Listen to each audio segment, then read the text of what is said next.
Kidney ಕೊಟ್ಬಿಡ್ಬೇಕು sir. ನಮ್ಮ ಇಬ್ಬರು ಹೆಣ್ಮಕ್ಳು ಮದುವೆ ಮಾಡಬೇಕು, ಸ್ವಲ್ಪ ಸಾಲ ಇದೆ. ಹಲೋ ಹಲೋ ಹಾಂ ಕೇಳಿಸ್ತದೆಯಾ ಹೇಳಿ ಸರ್, ಸಂತೋಷ್ ಸರಾ? ಹಾಂ ಸಂತೋಷ್ ಸರಾ? ಹೇಳಿ ಹೇಳಿ ಸಂತೋಷ್ ಸರಾ? ಹೇಳಿ ಎಸ್ ಸಿ ಸಂತೋಷ್ ಕುಮಾರ್ ಅಂತ ಹೇಳಿ. ಸರ್, ನಾವು ಮಂಡ್ಯದವರು.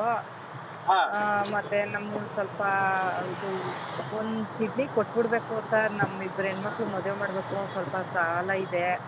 ನಮಗೆ ಸಾಲದಿಂದ ಓಡೋಕ್ಕಾಗಲ್ಲ. ಒಂದು ಕಿಡ್ನಿ ಕೊಟ್ಬಿಡ್ಬೇಕು ಅಂತಿದ್ದೀನಿ. ಏನಾರು ಒಂಚೂರು ಎಲ್ಪ್ ಮಾಡ್ತೀರಾ ಕೊಡೋಕ್ಕೆ ಎಲ್ಲರೂ? ಅಲ್ಲಮ್ಮ ಅಲ್ಲ ಒಂದು ನಿಮಿಷ ರೀ ಏನು ಹೇಳಿ. ಕಿಡ್ನಿ ಕೊಟ್ಬಿಡ್ಬೇಕು ಅಂದ್ಕೊಂಡಿದ್ದೀನಿ ಒಂದು. ಕಿಡ್ನಿನಾ? ಕಿಡ್ನಿ ಹೇಳ್ತಾ ಇದ್ದೀರಾ? ಹ್ಞೂ ಸರ್. ಏನಮ್ಮ ಒಳ್ಳೆ ಕುರಿದು ಕೋಳಿದು ಹೇಳ್ದಾಗ ಹೇಳ್ತೀರಲ್ಲಮ್ಮ. ಇಲ್ಲ ಸರ್, ಏನಿಲ್ಲ, ಇರೋದೇ ಒಂದೇ ನಿರ್ಧಾರ ಮಾಡಿದ್ದೀನಿ. ಇಬ್ರು ಹೆಣ್ಮಕ್ಳು ಮದುವೆ ಬಂದವ್ರೆ, ಮದುವೆ ಮಾಡಬೇಕು. ಸ್ವಲ್ಪ ಸಾಲ ಐತೆ ಸರ್ ನಮಗೆ, ಜಮೀನು ಆಸ್ತಿ ಏನಿಲ್ಲ. ನಾವು ಸರಿನಮ್ಮ, ನೀವು ಹೇಳಿದ್ ಸರಿ, ನೀವು ಹೇಳಿದ ಅರ್ಥ ಆಯ್ತು ನನಗೆ. ಕಷ್ಟದಲ್ಲಿದ್ದೀರಾ, ಓಕೆ. ಕಿಡ್ನಿ ಕೊಡ್ತೀನಿ ಅಂತಂದ್ರೆ ಓಕೆ, ಕಿಡ್ನಿ ಬರೋ ಥರ ಇದ್ದೀನ ನಾನು?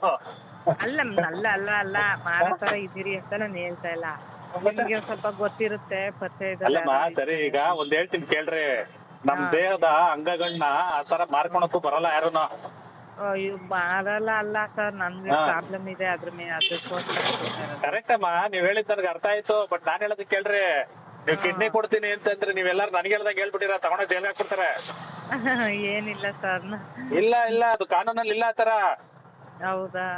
ಆರ್ಗನ್ಸ್ಗಳು ಫ್ರೀ ಆಗಿ ಬೇಕಾದ್ರೆ ಡೊನೇಟ್ ಮಾಡ್ಬೋದು ಅಷ್ಟೇನೆ. ಬೇರೆಯವ್ರಿಗೆ ಯಾರಿಗಾರು ಕಷ್ಟದಲ್ಲಿರುವಂತವ್ರಿಗೆ ನಾನು ಉಚಿತವಾಗಿ ಡೊನೇಟ್ ಮಾಡ್ಬೋದು. ದುಡ್ಡಿಗೆ ಮಾರ್ಕೊಂತೀನಿ ಅಂತಂದ್ರೆ ಏನ್ ಮಾಡ್ತಾರೆ, ಜೈಲ್ಗೆ ಹಾಕ್ತಾರೆ. ಆ ಥರ ಎಲ್ಲ ಮಾಡಂಗಿಲ್ಲ. ನೀವು ನನಗೆ ಹೇಳ್ದಂಗೆ ಯಾರ ಹತ್ರ ಹೇಳ್ಬಿಟ್ಟಿರ ಆಮೇಲೆ.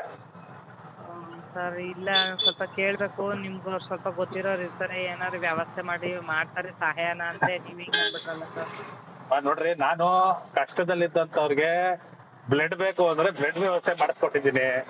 ಆಪರೇಷನ್ ಏನಾರು ಇದ್ರೆ ಯಾರ ಕಡೆಯಿಂದನಾರು ಇರೋರ ಹತ್ರ ಕಡೆಯಿಂದ ಹೇಳ್ಬಿಟ್ಟು ಆಪರೇಷನ್ ಮಾಡಿಸ್ತೀನಿ. ಈ ರೀತಿ ಕಿಡ್ನಿ, ಲಿವರ್, ಗುಂಡಿಯಾಕಾಯಿ ಇವ್ಯಾವ ನಮ್ಮ ಹತ್ರ ಇಲ್ಲ. ನೀವೇ ಫಸ್ಟ್ ಆಗಿ ಹೇಳಿದ್ದು. ನಿಮ್ಗೆ ಯಾರು ಕೊಟ್ರು ನನ್ನ ನಂಬರು? ಹೇಳ್ರಿ, ಪರವಾಗಿಲ್ಲ ಹೇಳ್ರಿ. ಕೊಟ್ರು ಸರ್, ಅಲ್ಲಿ ಬಂದಿದ್ದೆ ಈ ತರ ಹಿಂಗೆ ಅಂತ ಕೇಳಿದೆ. ಆಗ ನೋಡಿ, ನೀವು ಯಾರು ಕೊಟ್ರು ನಂಬರ್ ಹೇಳಿ. ಈಗ ನಿಮ್ಮ ಮಕ್ಳು ಮದ್ವೆ ಆಗಿಲ್ಲ ಅಂತ ಹೇಳಿದ್ರಿ, ಅದಕ್ಕೆ ಏನಾರು ಮಾಡೋಣ. ಯಾರು ಇರೋರ್ ಹತ್ರ ಹೇಳ್ಬಿಟ್ಟು ಏನಾರು ಮಾಡೋಣ. ನಿಂಗೆ ನಂಬರ್ ಕೊಟ್ರೆ ಯಾರು ಹೇಳಿ ಫಸ್ಟ್?